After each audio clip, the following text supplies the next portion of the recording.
حضرت نوح علیہ السلام کا تذکرہ قرآن مجید میں 42 جگہ آیا ہے۔ حضرت آدم علیہ السلام کی اولاد دنیا میں خوب بڑھی، آہستہ آہستہ یہ خدا کو بھولتے گئے جس نے اسے پیدا کیا تھا اور جو ان کو پالنے والا ہے، اور شیطان کے بہکائے میں آنے لگے جس نے حضرت آدم کو جنت سے نکلوا دیا تھا۔ شیطان کے بہکائے میں آ کر یہ لوگ بتوں کو اور آگ، سورج، چاند، ستاروں کو پوجنے لگے اور ایک خدا کی بجائے مٹی اور پتھر کے بہت سے خدا بنا لیے، اپنے ہاتھ سے اپنا خدا بناتے اور پھر ان سے مانگتے، حالانکہ یہ مٹی اور پتھر کے خدا اپنے لیے کچھ نہ کر سکتے تھے، ان کے لیے کیا کرتے۔ اللہ تعالیٰ جو اپنے بندوں سے بڑی محبت کرتا ہے، اس کو یہ کبھی گوارا نہیں کہ اس کے بندے شیطان کے بہکائے میں آ کر اللہ کے سوا کسی اور کی عبادت کریں اور اس کی سزا میں مرنے کے بعد جو دوزخ میں جلیں۔ اللہ پاک نے حضرت نوح علیہ السلام کو اپنا نبی بنا کر بھیجا۔ اس زمانے میں لوگوں کی عمر بہت بڑی بڑی ہوتی تھی۔ حضرت نوح علیہ السلام 950 سال تک اپنی قوم میں دین پھیلاتے رہے کہ اے لوگوں، صرف ایک اللہ کی عبادت کرو اور میرا کہا مانو، وہ تمہارے گناہ بخش دے گا۔ لیکن لوگوں نے حضرت نوح علیہ السلام کی باتوں کو نہ مانا اور اپنے کانوں میں انگلیاں دے لیں اور کپڑے اوڑھ لے تاکہ حضرت نوح علیہ السلام کی آواز کان تک نہ پہنچے۔ حضرت نوح علیہ السلام ہمت نہ ہارے، وہ برابر سمجھاتے رہے اور کہتے رہے اے لوگوں، اللہ سے معافی مانگو، وہ بڑا معاف کرنے والا ہے، وہ تم پر آسمان سے بارش برسائے گا تاکہ تم خوب اناج پیدا کر سکو اور اس کے ذریعے سے بڑے بڑے باغ پیدا کر دے گا، ان میں نہریں پیدا کر دے گا، تمہیں مال دولت دے گا اور بیٹے دے گا۔ تمہیں کیا ہو گیا ہے کہ تم خدا کو نہیں مانتے؟ حالانکہ اس نے آسمان بنائے، چاند اور سورج بنائے، اس نے تم کو مٹی سے پیدا کیا اور پھر اس مٹی میں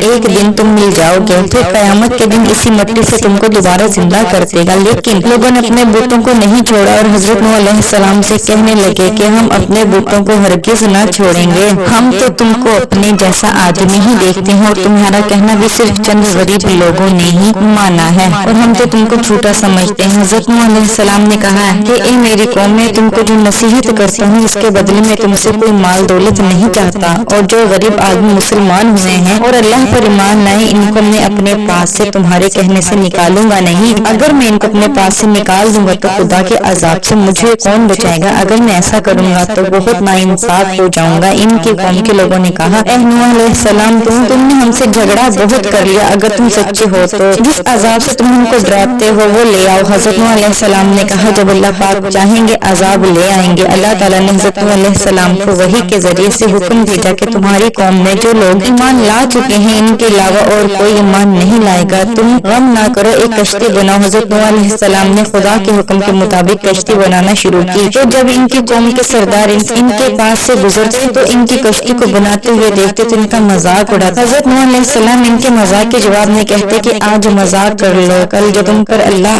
کا عذاب آئے گا تو اس کا ہم تمہارا مذاق اڑائیں گے۔ آخر اللہ تعالیٰ کا عذاب اس کے وعدے کے مطابق آیا، زمین سے پانی نکلنا شروع ہوا اور آسمان سے بارش آنی شروع ہوئی۔ اللہ تعالیٰ نے حضرت نوح علیہ السلام کو حکم دیا کہ سب جانوروں کا ایک ایک جوڑا کشتی میں سوار کر لو اور جو لوگ تمہارے اوپر ایمان لائے ہیں یعنی مسلمان ہوں گے ان کو سوار کر لو۔ حضرت نوح علیہ السلام نے اس کشتی میں سوار ہونے والوں سے کہا کہ اللہ تعالیٰ کا نام لے کر اس کشتی میں سوار ہو جاؤ کہ اس کا چلنا اور ٹھہرنا اسی کے ہاتھ میں ہے، اللہ تعالیٰ بڑا بخشنے والا اور مہربان ہے۔ کشتی ان سب کو لے کر لہروں میں چلنے لگی تو اس وقت حضرت نوح علیہ السلام نے اپنے بیٹے سے کہا اے بیٹا، ہمارے ساتھ سوار ہو جاؤ اور کافروں کے ساتھ مت رہو۔ اس نے کہا میں کسی پہاڑ پر چڑھ جاؤں گا اور وہ پانی سے بچا لے گا۔ حضرت نوح علیہ السلام نے کہا آج خدا کے عذاب سے سوائے خدا کے کوئی نہیں بچانے والا۔ اتنے میں دونوں کے درمیان ایک پانی کی لہر اٹھی اور وہ ڈوب گیا۔ پھر خدا تعالیٰ نے زمین کو حکم دیا کہ اپنا پانی نکل جا اور آسمان کو بھی حکم دیا کہ پانی برسانا بند کر دے، یہاں تک کہ پانی خشک ہو گیا اور تمام کافر دنیا میں ختم کر دیے۔ حضرت نوح کی کشتی جودی پر ٹھہری۔ حضرت نوح علیہ السلام نے اپنے پروردگار سے عرض کیا ہے میرے رب، میرا بیٹا بھی میرے گھر والوں میں سے ہے اور آپ کا وعدہ سچا ہے، یعنی حضرت نوح علیہ السلام کا مطلب تھا کہ اللہ تعالیٰ